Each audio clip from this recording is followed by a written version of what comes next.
Okay mga bossing, ayan. So naghahanap ba kayo ng malakas na laser gun at the same time ay maporma dahil sa kanyang RGB lights mga bossing. Meron siyang shroud mga boss, ayan.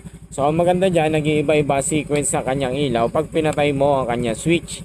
Ayan. So meron siyang red, green, blue, violet, yellow, ayan. So marami siyang kulay. Then marami siyang sequence ng ilaw. Ang isa pang maganda dyan mga bossing, napakalakas ng kanyang buga ng ilaw at napakalayo nakabot. Ito, try natin mga bossing. Tingnan nyo naman kung gaano kasolid yung kanyang yellow. Ayan yung kanyang white. O, di ba grabe mga bossing, napakalayo nakabot. Pag pinagsama naman natin yung yellow and white, ganito naman siya mga boss. Ayan. Napaka-solid mga bossing.